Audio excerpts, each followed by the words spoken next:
حضرت عمر فاروق رضی اللہ تعالیٰ عنہ خادم سے کہنے لگے بوڑھی سے پوچھو. تو پوچھا اماں السلام علیکم. وعلیکم السلام.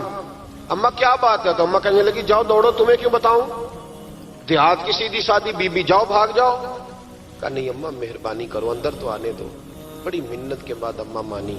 عمر فاروق عام آدمی نہیں جس سے دنیا کامتی ہے. حضرت عمر اندر گئے. اماں کیوں پریشان ہو؟ تو اماں کہنے لگی تمہیں کیوں بتاؤں, میرا اپنا دکھ ہے.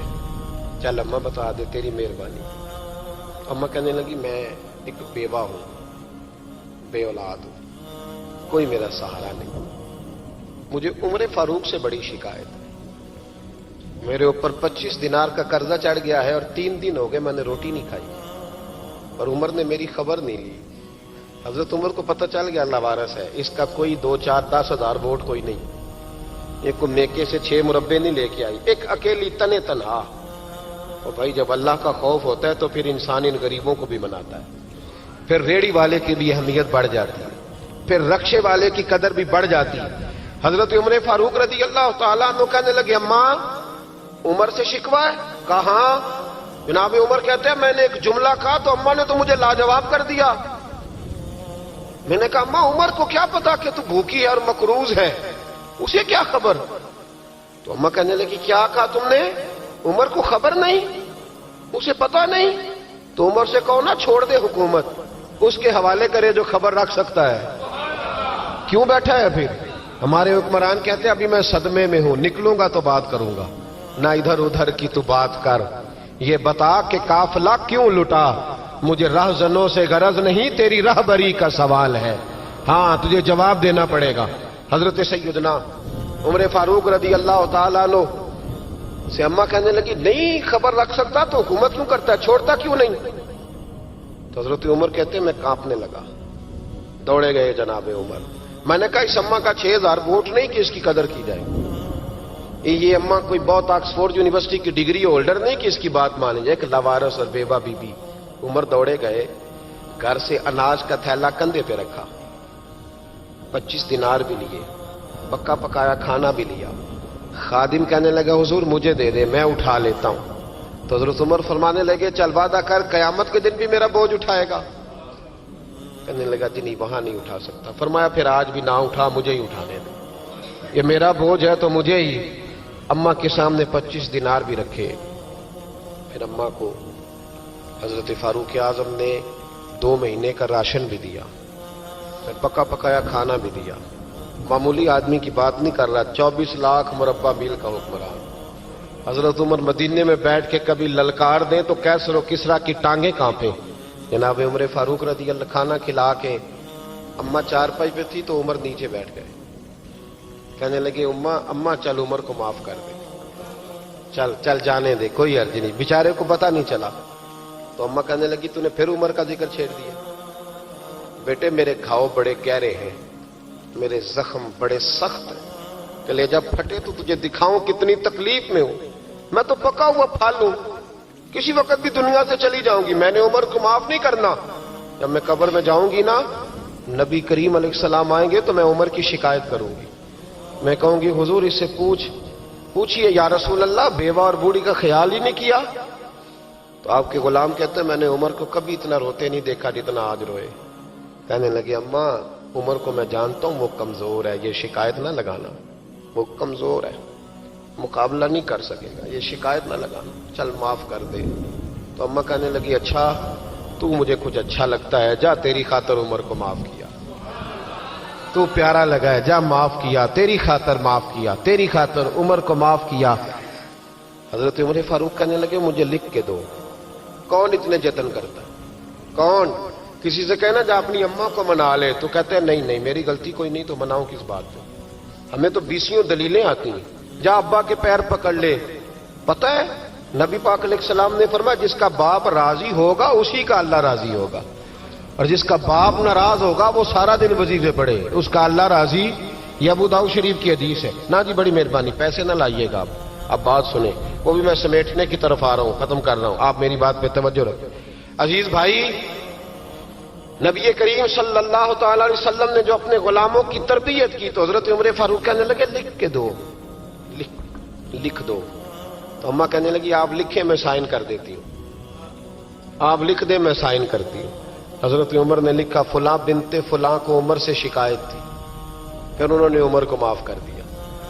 اماں سائن کرنے ہی لگی تھی کہ مولا علی شیر خدا آ گئے. حضرت عبداللہ ابن مسعود آ گئے. اوہو عمر یہاں بیٹھے ہوئے ہو, میں سارے مدینے میں تلاش کر رہا تھا, یہاں بیٹھے ہو, وہ کچھ لوگ ملنے آئے, نکلو. اماں نے سنا کہ یہ عمر تھے تو اماں اٹھ کے کھڑی ہو گئی. آئے ہائے عمر تھے, آپ عمر تھے. تو جناب عمر کہنے لگے اماں تو نے جو کہا ٹھیک کہا, لیکن اپنے وعدے پہ قائم رہا, یہ ذرا سائن کر دے. اماں نے سائن کیے. تو حضرت عمر فاروق فرمانے لگے علی آ گئے ہو تو بطور گواہ تم بھی دستخط کر دو. عبداللہ ابن مسعود تم بھی بطور گواہ جب سائن ہوئے تو جناب عمر نے رکا لپیٹا اور مولا علی شیر خدا سے فرمانے لگے علی یہ رکھ لو, مجھے لگتا ہے میں تم سے پہلے دنیا سے جاؤں گا, اور جب میں پردہ کر جاؤں نا تو یہ رکا میرے کفن میں رکھ دینا. اگر حضور علیہ السلام نے پوچھا نا میری امت کے ساتھ کیا سلوک کر کے آئے ہو, تو رکا نکال کے کہوں گا یا رسول اللہ ایک بوڑھی ناراض تھی میں اسے بھی راضی کر کے آیا. حضور یہ میں راضی. بھائی جب تک ہم اللہ سے نہیں ڈرتے معاشرہ اصلاح پذیر نہیں ہو سکتا. حضرت عمر فاروق رضی اللہ تعالیٰ عنہ نا باہر والوں کا بھی بڑا سخت حساب کرتے تھے. بڑا ایک گورنر صاحب نے لباس بڑا شاندار پہننا شروع کر دیا تھا, تو حضرت عمر نے اتروا کے نا تو انہیں ٹاٹ کا لباس پہنا کے تو اونٹ چرانے کی ڈیوٹی دے دی تھی. اتنا سخت احتساب کرتے. کسائی کی دکان پر بھی 1-2 گھنٹے کھڑے ہوتے تھے. جو آدمی مسلسل 2 دن گوشت خریدتا تھا نا فرماتے تھے اس کا ٹیکس بڑھا دو, لوگوں کو دال نہیں مل رہی اور یہ روز گوشت کھاتا ہے. حضرت فاروق اعظم اس کو جزیہ کہا جاتا تھا یا کچھ اور معاملات ہوتے تھے بڑھا دیتے تھے. مسلسل جو 2 دن آدمی گوشت کھاتا تھا فرماتے تھے مدینے میں غربت ہے, اگر یہ والا نظام تم کرو گے تو غریب لوگ کس کی طرف دیکھیں گے. لیکن اس سے زیادہ بڑھ کر جو ان کی زندگی کا معیار اور سٹیٹس تھا وہ یہ تھا کہ اپنے گھر کا خاص خیال رکھتے, خاص توجہ کرتے. ملک شام سے اور ایران سے کچھ لوگ آپ کی خدمت میں آئے تو وہاں سے کچھ کنیزیں بھی آئیں. ان کے بادشاہ پیغام لے کے شاہ ایران کی کنیز کو ملکہ نے کہا کہ نا حضرت عمر کی زوجہ کو دیکھ کے آنا ذرا کس طرح کی ہے. ہمارے ملک میں کیا کہتے ہیں خاتون اول, جی خاتون, باقی سارے دووں میں خاتون اول, ذرا خاتون اول کو دیکھ کے آنا. تو وہ جب آئی نا گھر میں ملنے تو کہا کہ مجھے میری ملکہ نے کہا تھا کہ عمر کی زوجہ سے اہلیہ سے ملاقات کر کے آنا. تو حضرت عمر کی اہلیہ نے نا ایک جوڑا کپڑوں کا دے دیا ملکہ کے لیے اور ایک خوشبو کی شیشی دے دی. اب جب وہ تحفے وہاں گئے تو اس ملکہ نے نا کچھ سونے کا سامان بھیجا, کچھ زیورات بھیجے, کچھ تحائف بھیجے. جب حضرت عمر کے گھر آئے نا وہ خادم لے کے آیا, اس نے کہا جی آپ کی اہلیہ نے تحفے بھیجے تھے. تو جواب میں شاہ ایران کی بیوی نے یہاں جس ملک کا وہ سفیر تھا انہوں نے بھی یہ بھیجے. تو حضرت عمر فاروق نا وہ تحفے لے کے گھر گئے تو جا کے کہنے لگے اپنی اہلیہ سے یہ تو کب سے تحفے تحائف بھیجنے لگ گئی ہے, یہ کب سے نظام شروع ہو گیا؟ تو کہ حضور تحفہ دینا لینا تو ٹھیک ہے, سنت ہے, محبت بڑھتی ہے, تو یہ کوئی قباحت نہیں, اور میں نے اپنی ذاتی استعمال کے لیے جو چیزیں رکھی تھی وہ میں نے دی ہیں. تو حضرت عمر فاروق رضی اللہ تعالیٰ عنہ فرمانے لگے ہم نے کسی ملک کے ساتھ اور اس کے بادشاہ کے ساتھ ذاتی تعلق نہیں بنانا, تعلق جو بھی بنے گا رسول اللہ کے دین کی برکت سے بنے گا. ذاتی رشتے نہیں ہم نے قائم کرنے. ذاتی آپ کے ملک کی جو ایئر لائن جس کا ہر سال خسارے کا ڈنڈورا پیٹا جاتا ہے نا, وہ ہمارے بادشاہ صاحب اور صدر صاحب اگر غیر ملکیوں کو گھوڑا کبھی بھیجنا ہو نا, گھوڑا, تو پورا ایک جہاز گھوڑا لے کے تحفے میں جاتا ہے, پورا جہاز. غریب قوم کا یہ سرمایہ, اور قوم بڑی بادشاہ ہے, لائنوں میں لا کے ووٹ دیتی ہے. 2 کام ہمیشہ لائن میں لا کے کرنے, ایک بل لائن میں لا کے جمع کرانا ہے اور ایک ووٹ لائن میں لا کے, تاکہ پھر پورے 5 سال لائن میں ہی لگے رہیں. مرضی سے آپ ووٹ دینا, پر جو بات درست ہے اس کو سنو. حضرت عمر فاروق رضی اللہ تعالیٰ عنہ نے اپنی اہلیہ سے پوچھا کتنے کا تھا وہ تیرا جوڑا اور خوشبو کی شیشی؟ انہوں نے کہا 3 دینار کی. فرمایا یہ 3 دینار تیرے اور باقی جو تحفے آئے ہیں وہ تو خود کہہ, کیونکہ اس نے تیرے نام بھیجے ہیں. تو کہہ کہ میں مال غنیمت میں دیتی ہوں, تو کہہ میں مسلمانوں کو کہہ تو زوجہ ہنس پڑی، کہنے لگی میں نام بھی کہوں تو مجھے کہنا تو پڑے گا ہی، کہنا تو میں نے ہے ہی، کیونکہ سامنے عمر فاروق ہیں، لہذا پھر میں کہہ دیتی ہوں میں نے دیا خزانے کو۔ حضرت عمر نے جمع کرا لیا۔ میں یہ کیا بات ہوئی، میرے گھر والے جو مرضی کریں، ان کا معیار زندگی جس طرح کا مرضی ہو۔ اور حضرت عمر ایک جملہ کہا کرتے تھے، اللہ کرے کہ یہ باتیں اس دور حاضر میں ہماری سمجھ میں آئیں۔ حضرت عمر فاروق رضی اللہ تعالیٰ عنہ اپنے بچوں کو فرمایا کرتے تھے کہ بہت آدمی کو بھوک لگی ہو نا، اور پھر اس کی پسند کا کھانا پکا ہو تو اتنے شوق سے وہ اس کھانے کو دیکھتا ہے نا، فرمایا اس طرح پوری قوم اپنے بادشاہوں کے خاندان کو دیکھتی ہے، اس تیزی کے ساتھ دیکھتے ہیں کہ ان کے گھر میں کیا ہو رہا ہے، ان کا معیار زندگی کیا ہے، ان کا سٹیٹس کیا ہے۔ سیدنا فاروق اعظم رضی اللہ تعالی عنہ نے اپنے گھر کے اندر اپنے بچوں، آپ کے بچے دونوں کاروبار کے لیے مصر گئے تو وہاں کے گورنر صاحب نے لوگوں سے، ایک بہت بڑا قافلہ گیا مدینے سے مصر تجارت کے لیے، جاتے ہیں نا آج بھی قافلے کئی ملکوں میں، تو یہ گئے تجارت کے لیے، تو حضرت عبداللہ ابن عمر اور حضرت عبید اللہ ابن عمر، حضرت عمر کے دونوں بیٹے گئے۔ جناب عمر فاروق کے بچے جب وہاں پہنچے تو مصر کے گورنر نے نا لوگوں کو تعارف کرایا کہ یہ عمر فاروق کے بیٹے ہیں، یہ حضرت یہ چودھری کے بیٹے کو کون بتاتا ہے کہ تو چودھری کا بیٹا ہے؟ باہر والے بتاتے ہیں، گھر والے جی؟ اور سیٹھ صاحب کے بیٹے کو کون بتاتا ہے کہ تو سیٹھ صاحب کا بیٹا ہے؟ اور مالک کو کون بتاتا ہے کہ تو مالک کا بیٹا ہے اور یہ کرایہ دار ہے؟ یہ کون بتاتا ہے؟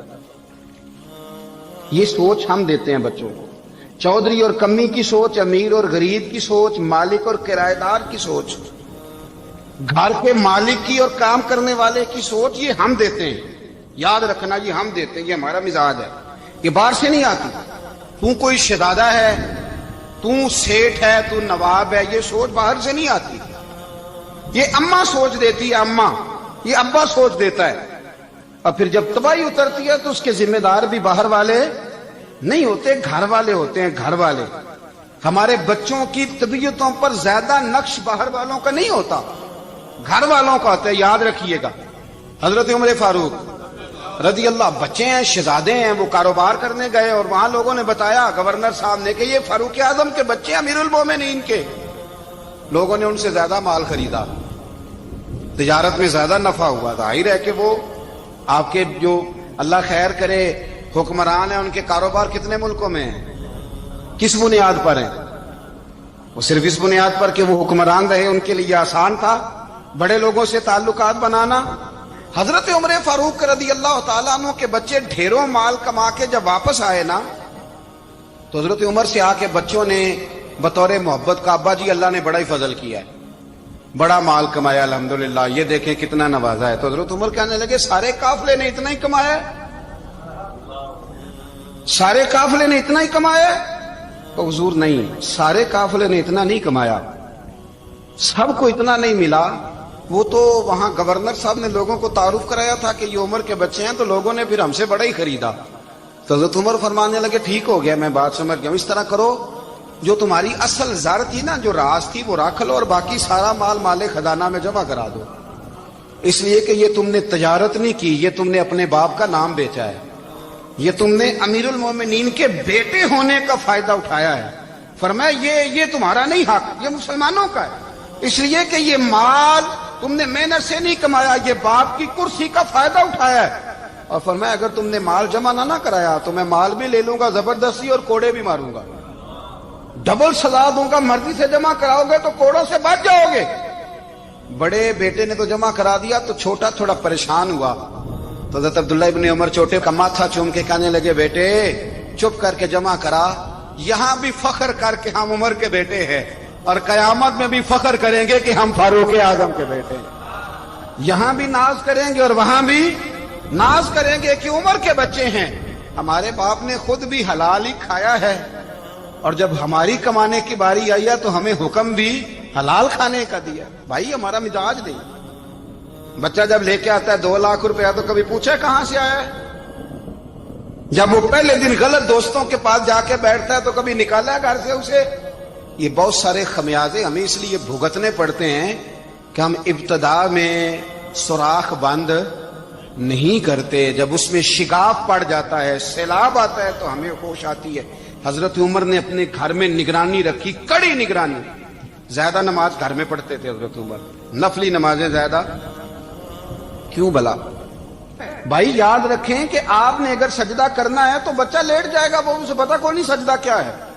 لیکن جب گھر میں کبھی قرآن ابا جی کھول لینا، جب ابا جی کا موڈ بن جائے نا لیکچر دینے کا، وہ گھر میں شروع ہو جاتے ہیں، کہتے ہیں آپ لوگ نماز نہیں پڑھتے اس لیے میرے کاروبار میں برکت کوئی نہیں، تم سویرے قرآن پاک نہیں کھولتے تو میں تباہ ہو گیا۔ تو میاں آپ نے کب گھر میں قرآن پاک کھولا تھا؟ آپ نے کب نماز پڑھی؟ آپ نے کب گھر کے اندر اللہ رسول کا ذکر کیا تھا؟ آپ نے کب حدیث چھیڑی؟ آپ نے بھی تو گھر کے اندر جب بھی آپ آئے ہیں تو آپ نے وہی کچھ کیا جو دنیا دار کرتے ہیں۔ آپ بھی تو اپنا موبائل لے کے الگ کونے میں بیٹھ گئے۔ آپ نے بھی تو کہا ہے کہ اب تمہارے چینل ختم، اب میری مرضی والا چلے گا۔ تو جو آپ نے کیا ہے بچے بھی وہی کام کریں گے۔ آپ نے بھی گپ شپ لگائی ہے تو وہ بھی لگا رہے ہیں۔ یہ سمجھ لیں، جو کام آپ کریں گے آپ اپنے بچوں کی سیرت میں اس کا جلوہ دیکھ لیں گے۔ بڑی پکی سی بات ہے کہ آپ کو بچے کی عادتیں دیکھ کے سمجھ آ جائے گی کہ میں بھی یہی کرتا تھا اور یہ بھی۔ حضرت عمر فاروق رضی اللہ تعالیٰ عنہ وصال فرما گئے تو آپ کے وصال کے بعد حضرت عثمان غنی رضی اللہ تعالیٰ عنہ نے آپ کی ایک بیوہ سے نکاح کیا، حضرت عمر کی ایک بیوہ سے۔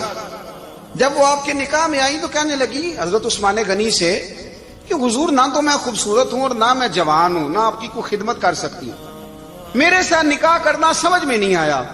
کیا شاندار جواب دیا حضرت عثمان غنی نے، کیا خوبصورت جواب دیا۔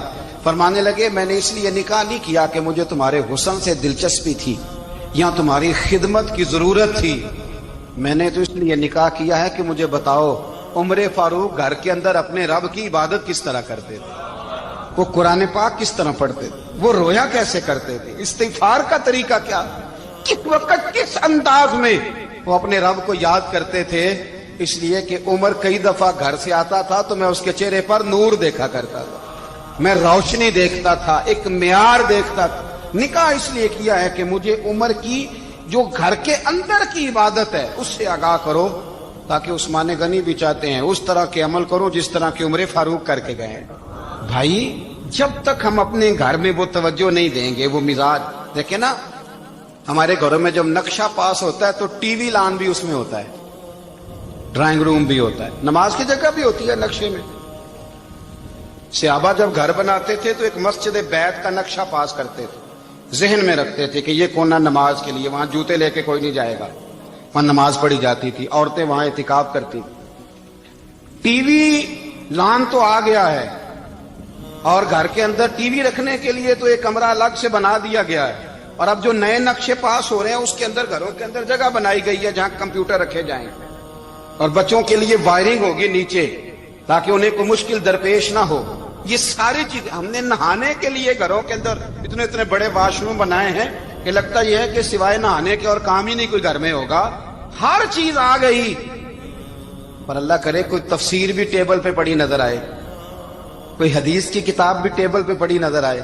اللہ کرے کہ جس طرح ابا لطیفہ سن کے آتا ہے تو جب تک سنا نہ لے اسے ہضم نہیں ہوتا، اللہ کرے کہ وہ جمعے میں بیان سن کے جائے تو اس کا بھی دل کرے میں اپنے بچوں کو سناؤں۔ وہ نبی پاک کی کوئی حدیث کہیں سے سنے تو گھر جا کے سنائے۔ جب تک یہ معیار نہیں بنتا آپ کیسے توقع کرتے ہیں کہ گھر کے اندر اللہ کی رحمتیں نازل ہوں گی؟ آپ یہ کیسے توقع کرتے ہیں کہ گھر کے اندر وہ معیار اور وہ مزاج بنے گا؟ حضرت عمر فاروق نے ذاتی زندگی پر جو توجہ دی، گھر والوں کے معیار پر جو توجہ دی حضرت عمر فاروق رضی اللہ تعالیٰ عنہ نے، وہ بھی بڑی دیدنی ہے۔ حضرت ابو موسیٰ اشعری کو نا آپ نے وزیر خزانہ بنایا، وزیر خزانہ۔ تو حضرت ابو موسیٰ اشعری کہتے ہیں کہ حضرت عمر کو شیخ خزانے میں رہنے تو دیتے نہیں تھے۔ تو ایک دن میں صفائی کر رہا تھا اس کمرے کی جس میں خزانہ رہتا تھا۔ ہمارے تو ملک میں جو جاتا ہے وہ صفائی کر کے ہی جاتا ہے، اللہ خیر کرے۔ اور خیر معیار بدلتا ہے، جو پچھلی حکومت ہوتی ہے وہ قرضہ اٹھاتی ہے، وہ باہر سے جاتی ہے تو قرضہ لے کے آتی، اور جو نہیں آتی ہے وہ کہتی ہے ہمیں پیکج مل گیا ہے، وہ قرضہ نہیں اٹھاتے۔ ان کو کیا ملتا ہے؟ یعنی پچھلی نے قرضہ لیا تھا اور ہم نے، واہ جی واہ کیا خوبصورت انداز ہے، اس کا نام بدل کے نا، انہوں نے قرضہ لیا تھا اور ہم نے، میں کہا بڑے شاندار سیانے بندے ہو گئی۔ اور اللہ تعالیٰ خیر فرمائے، ہمارے جو بڑے شاندار قسم کے دوست ہیں نا، شاندار، جن کا ہم ادب سے نام لیتے ہیں، وہ عرب کے بادشاہ ہیں۔ ہم تو عرب خالی کہتے بھی نہیں، عرب شریف کہتے ہیں، عرب شریف۔ انہوں نے پتہ کیا کیا ہے؟ انہوں نے اس طرح کیا ہے کہ جو کشمیریوں کا قاتل تھا نا، اس کے گلے میں میڈل ڈال دیا ہے۔ یہی کام وہ کرتے رہتے۔ انہوں نے پہلے انہیں بلا کے مندر بھی بنوائے تھے، ہمیں کوئی شکوہ نہیں، ان کی زمین ہے، اللہ تعالیٰ توفیق عطا کرنے والا ہے، پر خیال یہ تھا کہ چلو کشمیریوں کے زخموں پر نمک نہ چھڑکتے، 2 مہینے انتظار کر لیتے، کچھ حالات سنور جاتے، کچھ تھوڑا انتظار۔ ہیں ہمارے دوست، ہمارے وزیر اعظم صاحب جب جاتے ہیں تو وہ پھولوں کا ہار ڈالتے ہیں ہمارے دوست، لیکن انہیں وہ حدیث یاد نہیں کہ نبی پاک علیہ السلام نے فرمایا جب میرے مومن کو تکلیف ہوتی ہے تو مجھے بھی گنبد خضرا میں تکلیف ہوتی ہے۔ انہیں نہ کشمیریوں کا خون یاد نہیں آیا، انہیں برہان وانی کی کٹی ہوئی لاش یاد نہیں آئی، انہیں 30,000 بیوہ عورتیں 30,000 بیوہ عورتیں یاد نہیں آئی، 30,000 بیوہ عورتیں جن کے سواگ اجڑ گئے، اور انہیں 1.25 لاکھ یتیم بچہ یاد نہیں آیا جو یتیمی کی زندگی گزار رہا ہے، اور اس کے باوجود بہت بڑے ذمہ دار ہے وہ۔ مجھے پڑھ لینے دو آج احمد فراز کا شعر۔ وہ ہمارے مکتب کوئی ایسا نہیں کہ وہ مولوی تھا، وہ غیر جانبدار تھا، پر مجھے آج پڑھ لینے دو اس کا شعر، ایک کلیجے کا درد ہے، پڑھ لینے دو۔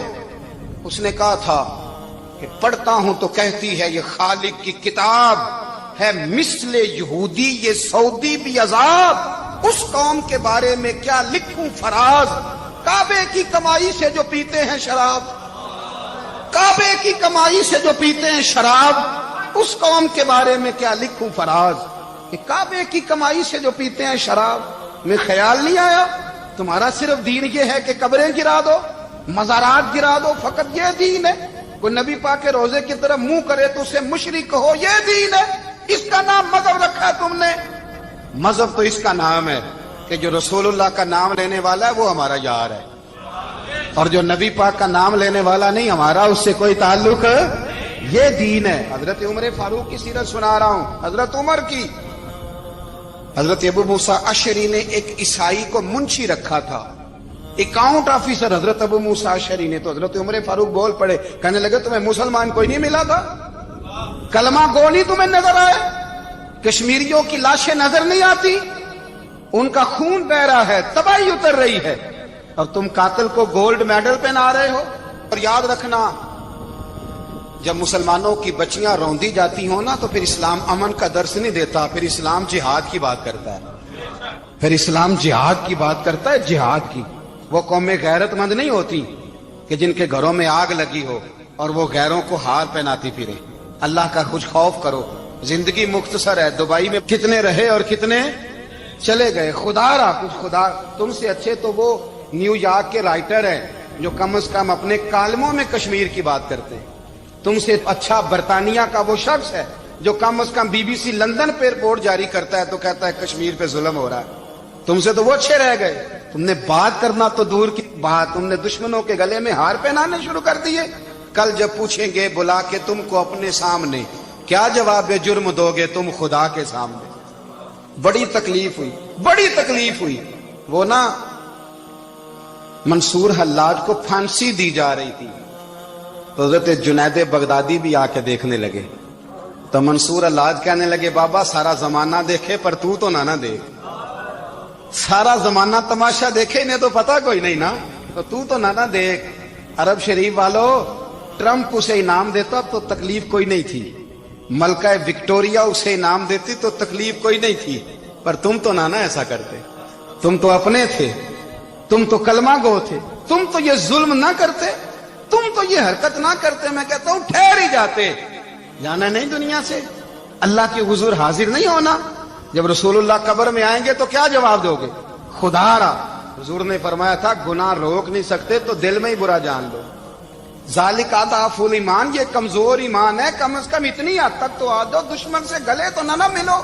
خدا را سمجھیں، ہمارا پہلا تعارف یہ ہے کہ ہم رسول اللہ کے غلام ہیں۔ اقبال نے کہا تھا وطن کا بت نہ بنانا، وطن کو بت نہ بنانا۔ اقبال کہنے لگے ان تازہ خداؤں میں بڑا سب سے وطن ہے، جو پیرہن اس کا ہے وہ مذہب کا کفن ہے، اس لیے کہ بازو تیرا توحید کی قوت سے قوی ہے۔ اسلام تیرا دیس ہے، اسلام تیرا دیس ہے، کیونکہ تو مصطفی ہے، تو نبی پاک والا ہے، مصطفی والا۔ اسلام تیرا دیس ہے، تو مصطفی ہے۔ امریکہ میں جو مسلمان رہتا ہے ہمارا بھائی ہے، اور پاکستان میں جو مرزائی رہتا ہے اس سے ہمارا کوئی تعلق نہیں ہے۔ حضرت عثمان غنی نے اپنے چچا کے بیٹے سے کہا تھا کہ تو کلمہ نہیں پڑھتا تو تیرا میرا رشتہ کوئی نہیں۔ بلال حبش سے آیا ہے پر میرے نبی کا غلام ہے تو سگے بھائیوں سے بھی آگے ہے۔ ہزاروں قومیں وجود میں آئیں دہر میں خوش کو تر کے رشتے سے، پر ہم نے بنیاد دوستی رکھی یاد خیر البشر کے رشتے سے۔ اپنی ملت پر قیاس اقوام مغرب سے نہ کر، خاص ہے ترکیب میں قوم رسول ہاشم۔ کچھ خیال کرے، پہلا تعارف دین ہے، اگر دین نہیں تو پھر کسی وطن کی کوئی ضرورت۔ اس لیے کہ پاکستان کا تصور اقبال نے پیش کیا نا، تو اقبال کہنے لگے ان تازہ خداؤں میں بڑا سب سے وطن ہے جس کو تم بت بنا کے پوجتے ہو۔ ہمارا وطن تو ہمیں جان سے زیادہ پیارا ہے، پر پہلے پاکستان نہیں، پہلے اسلام، پہلے اسلام تیرا دیس ہے، تو مصطفی ہے۔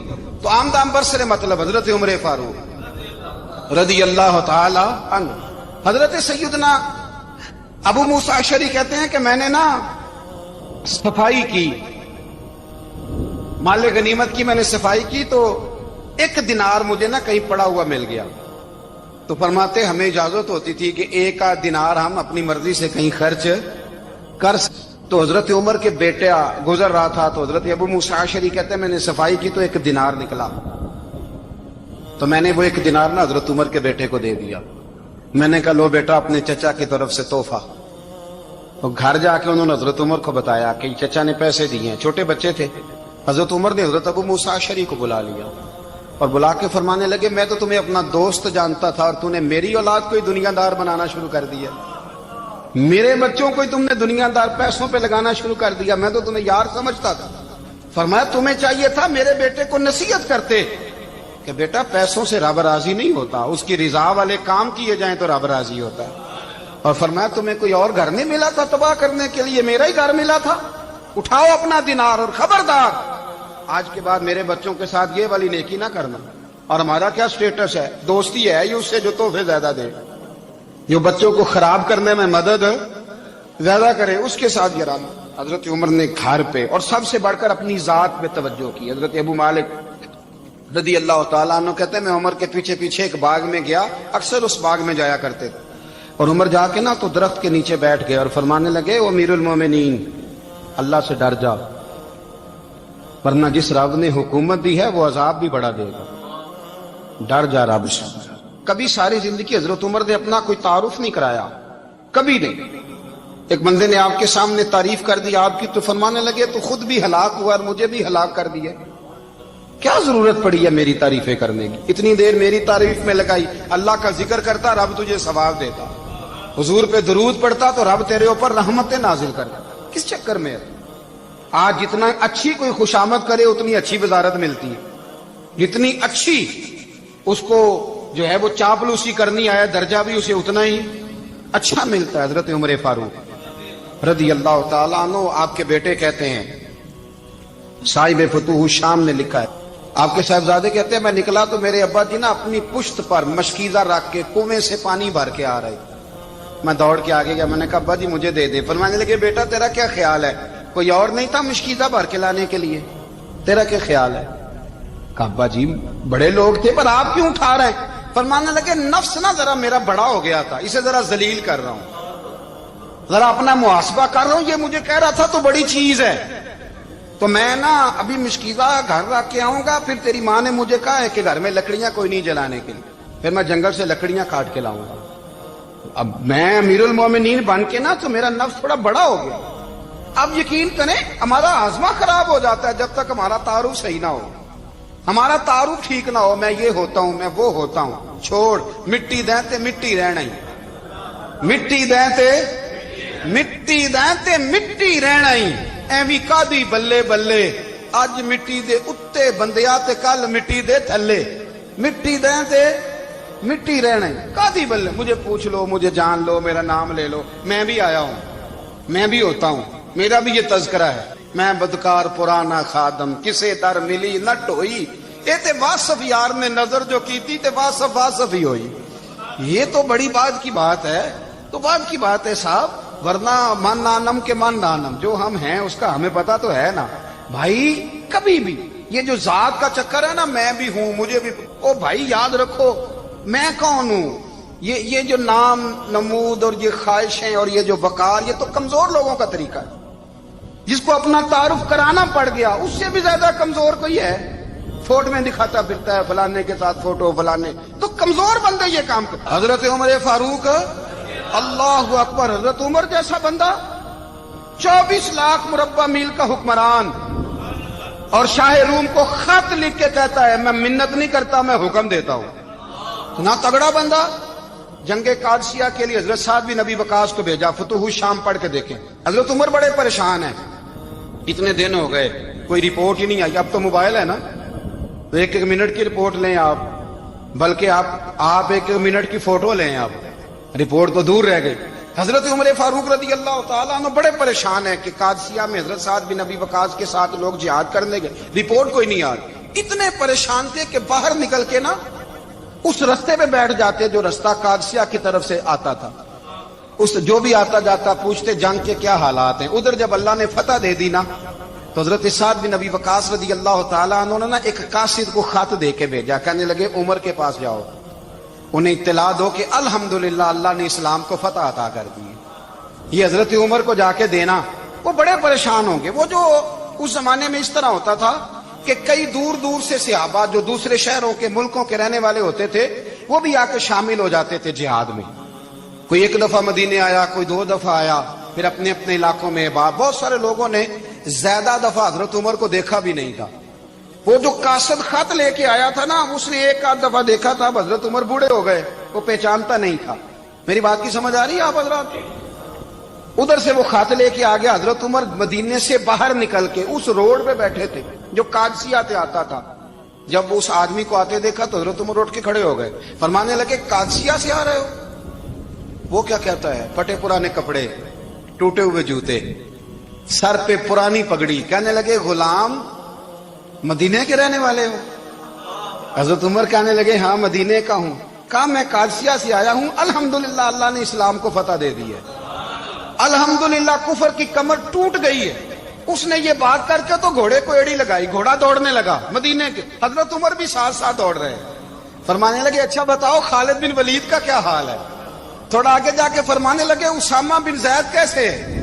وہ کہتے ہیں ٹھیک ہے۔ پھر اس نے اور گھوڑا، عمر ساتھ ساتھ دوڑ رہے ہیں، ساتھ ساتھ 24 لاکھ مربع میل کا حکمران، ایک جوتا پیر سے نکل گیا، عمر دوڑ رہے ہیں۔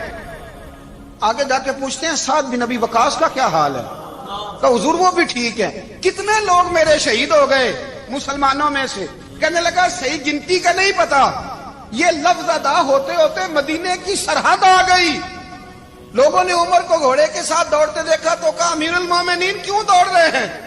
وہ غلام چھلانگ لگا کے نیچے آیا، قدموں میں بیٹھ گیا، کہنے لگا حضور آپ نے بتایا ہی نہیں آپ امیر المومنین ہیں۔ آپ فرمانے لگے کیا بتاتا؟ میں تو اونٹ چرانے والے کا پتر ہوں، کیا بتاتا؟ وہ عمر ہوں جس نے اپنے گناہوں کا حساب دینا ہے، کیا بتاتا؟ جو سعد بن ابی وقاص کو جہاد پہ بھیج کے خود بزدلوں کی طرح گھر میں بیٹھا ہے، کیا بتاتا؟ کوئی حیثیت نہیں، کوئی تار۔ تو نے اچھا کیا، تو تو مجاہد تھا، مجھے ساتھ ساتھ دوڑایا، تو نے اچھا کیا۔ جتنے لوگ تھے چیخے مار کے رونے لگے۔ حضرت فاروق اعظم سے کہنے لگے عمر جب تک تیرے جلوے رہیں گے اللہ کامیابیاں ہی عطا فرمائے گا، جب تک تیرا رنگ رہے گا اللہ تعالیٰ نوازتا ہی رہے گا۔ کچھ نہیں، کبھی اپنا آپ ظاہر ہی نہیں کیا۔ بہت بڑے تھے، بہت بڑے تھے حضرت عمر، بڑے تھے، لیکن ساری زندگی اپنے محاذ۔ حضرت ابو رافع غلام تھے، قرآن پاک بڑا سونا پڑھتے تھے۔ حضرت عمر جب بھی انہیں ملتے کہتے ابو رافع تو عمر سے اچھا ہے، قرآن بڑا شاندار پڑھتا ہے۔ تو وہ کہتے حضور اگر میں قرآن صحیح پڑھتا ہوں تو آپ کو قرآن کی تشریح زیادہ صحیح آتی، آپ بھی تو مجھ سے افضل ہیں۔ تو آپ فرماتے نہیں پھر بھی تو مجھ سے افضل ہے۔ کیوں؟ اس لیے کہ تو اپنے غلام اپنے آقا کی نوکری بھی ٹھیک کرتا ہے اور رب کی عبادت بھی ٹھیک کرتا ہے۔ اور مجھے خالص صرف عبادت کرنی ہوتی ہے وہ بھی ٹھیک نہیں کر پاتا. ساری زندگی اپنا محاسبہ، ساری زندگی اپنے گریبان میں دیکھا، ساری زندگی اپنے آپ کو پرکھا، اپنے آپ کو ٹٹولا. 62 سال عمر بیت گئی. حضرت حذیفہ بن یمان ایک صحابی تھے. میرے نبی کریم علیہ السلام نا ان سے راز کی باتیں کرتے تھے. ہر بندے کا ہاضمہ ٹھیک نہیں ہوتا، سب سے راز کی بات نہیں کرنی چاہیے. حضرت حذیفہ بن یمان کہتے ہیں حضور راز کی باتیں بتاتے. مدینہ منورہ میں جو منافقین تھے ان کی لسٹ بھی نبی پاک نے حضرت حذیفہ بن یمان کو دی تھی. جب کوئی مشکوک آدمی مر جاتا نا تو صحابہ کہتے ہیں ہم دیکھتے اگر حضرت حذیفہ نے جنازہ پڑھا تو ہم بھی جنازہ پڑھ لیتے. نبی پاک نے بھی کچھ جنازے نہیں پڑھے. ترمذی میں ہے فرمایا عثمان سے جو بغض رکھے اس کا جنازہ نہیں پڑھیں گے. حضرت حذیفہ بن یمان اگر جنازہ پڑھتے تو لوگ پڑھتے، وہ نہ پڑھتے تو لوگ جنازہ نہ پڑھتے.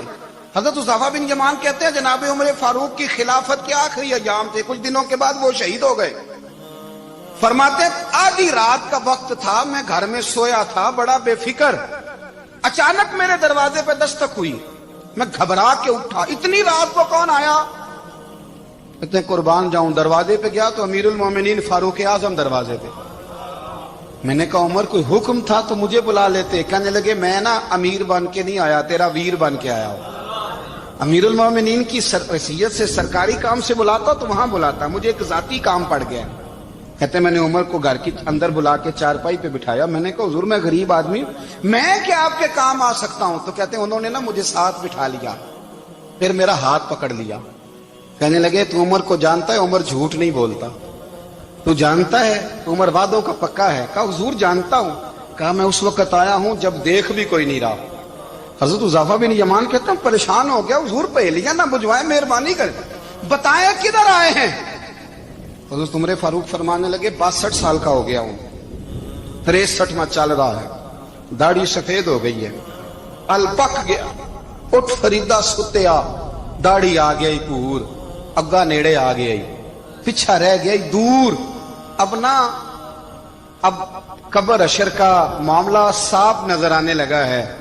کہا حضور مجھ سے کیا چاہتے ہیں؟ حضرت عمر رو پڑے.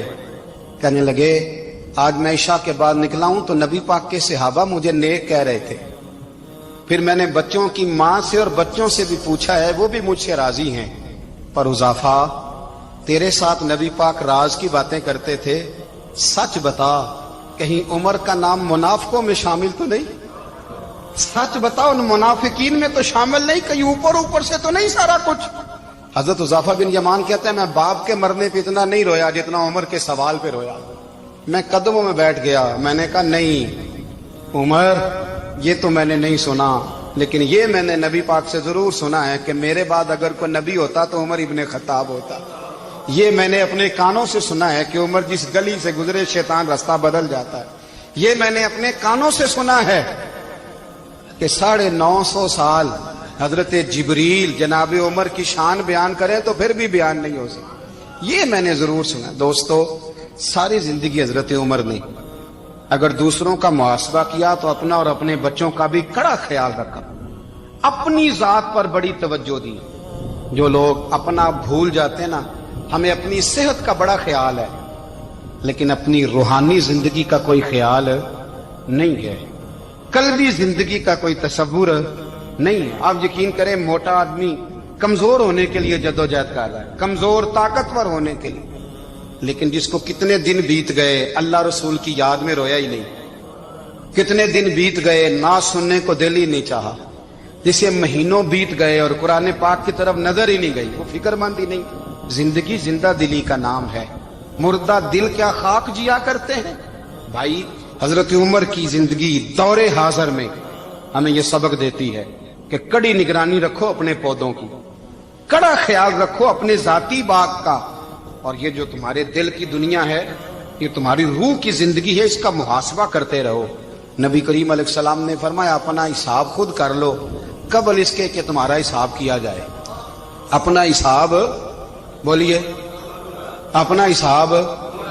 ہم ساری دنیا کا حساب کرتے پھرتے ہیں، کوئی کہاں سے کماتا ہے کہاں کھاتا ہے، پر اپنا حساب حضور نے فرمایا حساب کر لو قبل اس سے کہ تمہارا حساب مولا علی فرماتے ہیں نماز پڑھ لو قبل اس کے کہ تمہاری نماز پڑھی جائے، نماز پڑھ لو قبل اس کے کہ تمہاری، اپنا محاسبہ کریں، تھوڑا سا نا اوپر دائیں بائیں دیکھنے کی بجائے تھوڑی سی گردن جھکا کے نا، درویش کہتے ہیں برے بندے نو میں لبن ٹریا تے جگ تے ملیا نہ کوئی، اپنے اندر چاتی پائی تے میتھوں برا نہ کوئی، تھوڑی سی نا تھوڑی سی اپنی طرف توجہ دیں، ہم نا بے چین وقت گزار رہے ہیں۔